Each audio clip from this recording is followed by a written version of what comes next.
ፈገግታ መልካም ነው ቢበዛም ፈተና። መልካም እያሰቡ በጥሩ ህሊና ትላላችሁና ሄሉ እንግዲህ በዚህ መልኩ ፈገግ ብላ ፏ ሸብረቅ ብላ መታለች ማለት ነው። ምን እንደተገኘ ባናቅም እኔ ለምኛ ያሳጣኝ ነገር የለምና ፈጣሪዋን እያመሰገነች ነበርና መሻላ እኛ የምንፈልገው ሁሉም ነገር ነው። እርግጠኛ ነው ወይ ፓስፖርቱ ጨርሶለት አልቆለት ነው የሚሆነው። ምክንያቱም የኤሪክን ፓስፖርት እያስተካከልኩ ነው ትንሽ ነበር የቀረው ብላለ። እንግዲህ ሌላም ተገኝቶ ከሆነ አብረን የምናየው ይሆናል። ለማንኛውም ዛሬ ብቻዋን ነው የመጣችው። ብቻ ፈጣሪዋን እያመሰገነኝ ነው። ባለን አጋጣሚ ሁላችንን ፈጣሪያችንን ማመስገን፣ ሲሰጠን ማመስገን፣ ስንፈተን ሶብር ማድረግ፣ ጥፋት ስናጠፋም ደግሞ ኢስቲግፋር ማድረግ ይሄ ትልቅነት ነው ማለት ነው። አሰላሙ አለይኩም ወራህመቱላሂ ወበረካቱ። ውድና የተከበራችሁ የቻናሌ ቤተሰቦች እንዴት ናችሁ? ደህና ናችሁ? አለሁ አልሐምዱሊላህ።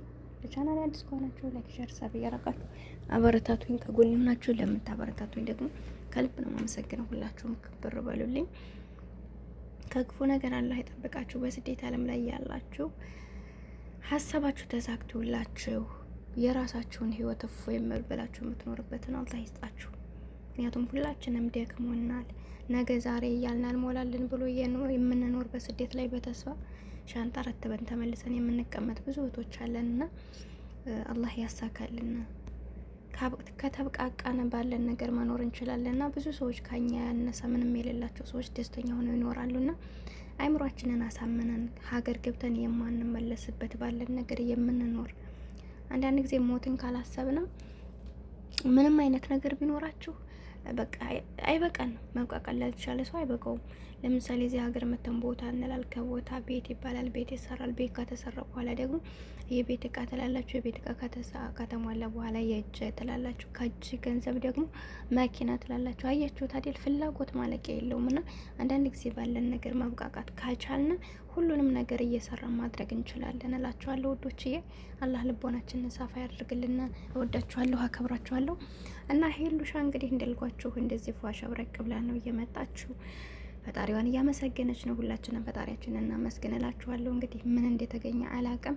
ሲመስለኝ እኔ የኤሪክን ፓስፖርት እንደነገርኳችሁ ጀምር ያለውኝ ብላለች። እስከሚያልቅለት ነው ስትል ነበርና ምናልባት ተጠናቋልቁለትም ሊሆን ይችላል፣ ወይም ደግሞ ኤሪክ ካለበት አገግሞ ሊሆን ይችላል፣ ሌላም ነገር መጥቶላት ሊሆን ይችላል። አናቅም። ዞሮ አብረን የምናየው ይሆናል። እመጣለሁ በአዲስ ቪዲዮ ብላለች ማለት ነው። ግን ብቻዋን የሆነችበት ማዕናው አልገባኝም።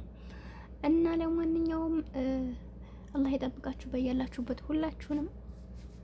ሲመጡ ደግሞ አብረን ማታ እመጣለላችኋለሁ። ወዳችኋለሁ፣ አከብራችኋለሁ። ሁልጊዜም በራሳችሁ የተማመናችሁ ሴት ሁኑ፣ የተማመናችሁ ወንዶች ሁኑ። በአቋማችሁ ጽኑ። አቋም ያላት ሰው ምንም አይነት ነገር ገንዘብ ኑሯት አቋም ከሌላት ወቋ ከሌላት አንዲት ሴት ምንም ፋይዳ የላትም። ገንዘብ ሳይኖራቸው ግን አቋማቸው አንድ የሆነ ሰዎች በቃ ጀግና ሰርቻ አገኛለሁኝ፣ ከወደቁበት መነሳት እችላለሁኝ፣ በቃ በተፈተኑት ነገር ፈጣሪያቸው የሚያመሰግኑ ሰዎች ሁሌም ገንዘብ ባይኖራቸው ትልቅ ነገር ነው። በአሁኑ ሰዓት እንደምትመለከቱት ከምንም በላይ ገንዘብ ሆኗል።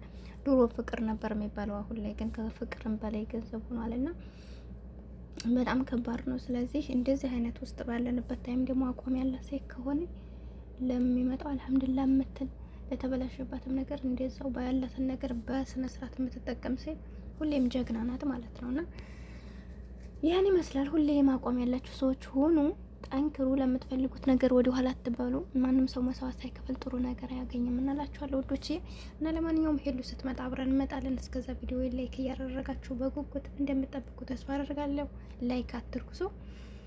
እወዳችኋለሁ፣ አከብራችኋለሁ። አብሬያችሁ የነበርኩት ሄቡ ነበርኩኝ። በቀጣይ ቪዲዮ እስከምንገናኝ በያላችሁበት አላህ ሰላማችሁን ያብዛላችሁ፣ ሀገራችንን ሰላም ያርግልና። አሰላሙ አለይኩም ወራህመቱላህ ወበረካቱ።